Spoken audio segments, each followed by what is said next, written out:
Hello everyone, it's Alina. Welcome to my Soap General Hospital official channel. I hope everyone is having a wonderful day. Before we begin, please hit the subscribe button and give this video a thumbs up.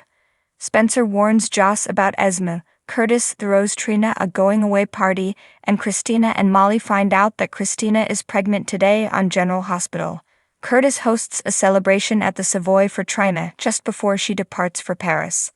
The thought that he might be able to walk again when Trina returns home is the greatest present, she says.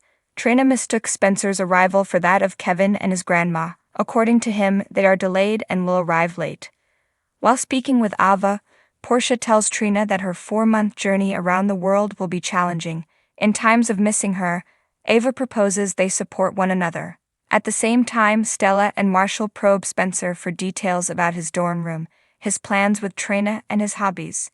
They go speak with Joss after Trina rescues him for the integration. Trina asks Spencer if he's heard from his father. Despite Joss's dislike for Esme, the fact that Nicholas abducted her kid makes Esme feel terrible. Spencer informs Trina and Joss that he let his dad kidnap Ace, stunning them. He confesses things have changed, and he feels Esme has her memories back. He says he knows Ace is better off with Nicholas and far away from Esme. Joss asks if they should pursue charges against Esme, but Spencer argues they only get one shot at this and there is no proof that Esme has her memories back. Joss swears she'll get the proof they need. Spencer urges her to be careful as Esme is plotting something, and it can't be good. Stella and Portia chat about Trina moving halfway across the world with Spencer. Portia acknowledges turbulence appears to accompany Spencer, and it might be better if Trina goes to Paris without him. Marshall asks Curtis how he's doing. Curtis is pleased to be out of the hospital, but Marshall can sense he's on edge about something. Curtis acknowledges for the first time in a while he has optimism he may walk again. However, if he can't walk, it will be like finding out he is paralyzed all over again. Later, Curtis takes a time to tell Trina how pleased he is of her, and they hug. Trina praises Ava for everything she's done for her, including supplying her with a list of galleries to go visit in Paris. Trina believes she wouldn't have gotten into the Sorbonne if not for what she learned from her. Spencer praises Portia for including him at the party. She maintains it was Curtis' idea. Portia confesses Spencer is no stranger to trouble, which seems to follow him, and she doesn't like the notion of it following him to Paris. Later, Trina discovers her mom crying, and Trina says they stated no tears today. Portia can't help it as her little kid is growing up and gone to Paris. Portia says she's in awe of her kid, and she's going to miss her. They hug. Curtis eventually offers a toast to Trina leaving to Paris. Molly stops by Christina's with a load of nutritious goods. She says that she's being too pushy to inform her. Christina says she's a Davis, so of course she's pushy. They discuss the implantation, and Christina says she'll take a pregnancy test in a few days to be sure and avoid false positives. On edge, Molly wanted to take a test now and snatched one up. Molly knows she's being pushy, but Christina gets it. Christina gets a text from Blaze and smiles, leaving Molly wondering who the communication is from. Christina claims it's from Z, who works at Charlie's, and he's covering a shift for her. She tells about how close she is with the staff, and they go out a lot. Molly knows that becoming pregnant is going to be such a change for her. Christina advises they take that test after all. They take the test, and Christina reveals she's pregnant. They scream and hold one another. At Maxie's, James can't find his fire truck. Maxie goes to assist him look for it, while Felicia checks in with Spinelli.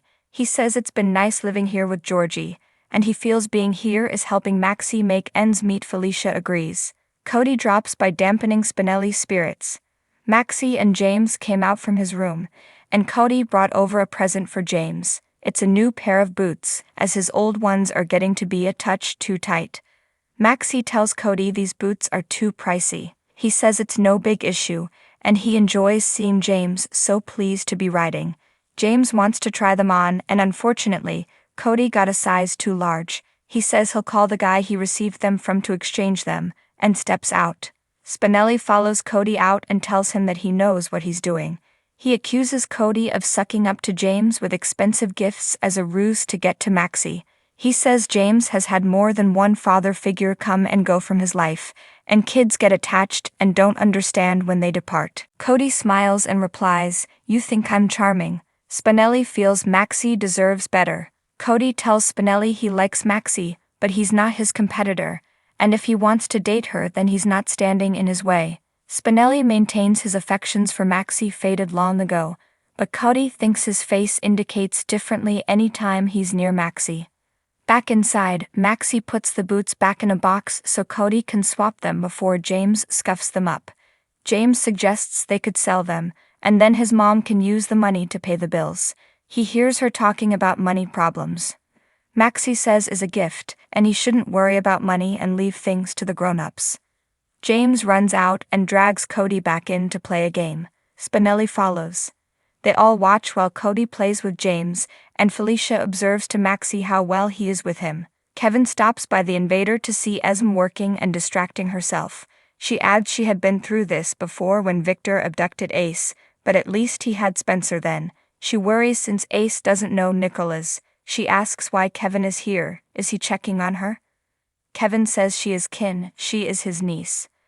Esme confesses that still feels funny. Kevin questions why she didn't notify the police about Nicholas. Esme says Nicholas is still the boy's father, and they can't do anything. He asks why she didn't come to him and Laura. Esme reminds him that Nicholas fled once before and Laura couldn't find him, so what can she do? He advises her not to underestimate Laura. Kevin promises her that he and Laura will do everything they can to bring Ace home as she's a good mother. Esme notes, "Who does terrible things, so I've been told." Kevin believes all they can do is go on and do better. He needs her to know she can ask for help and asks if she wants to change. She wants to change and asks if he'll help her. He said all she had to do was ask.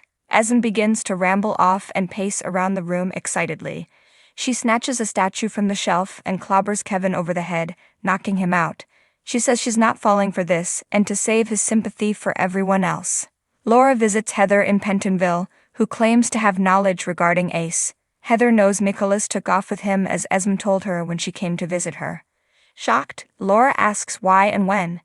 Heather thinks sometimes a daughter needs her mother. Laura felt Esme was scared of her, so why would she visit her? Heather says she's distraught over Nicholas snatching Ace. Laura has spoken to the police, and they don't consider it kidnapping. Heather says that's why Esme came to visit her since she is the only one who can be trusted. Laura states she and Esme have gotten close over the past year, but Heather argues that was before she remembered the horrific things her family did to her. Laura asks when this happened. Heather informs her that it happened on Christmas Eve when Esme went back to Windermere, and it all came back to her. She didn't notify anyone as the charges would be refiled against her. Laura questions why she would put Esme at risk knowing she's the mayor and needs to report this. Heather wants her to because they'll put her in Pentonville with her mother. Heather explains she attempted to get Esme to leave town, but she wouldn't, and she's intent on retribution. She says Spencer and Trina are at the top of her hit list. Heather argues she knows Esme better than anyone, and the real Esme is just like her, and unfortunately like her father. She worries Esme won't accept her counsel, and she is scared Esme will go after Spencer and Trina. Heather asks Laura to stop Esme before she does anything dreadful. So what do you guys think about this update? Let me know in the comments below. And if you like my videos, please click like and subscribe for more. I'll see you guys next time.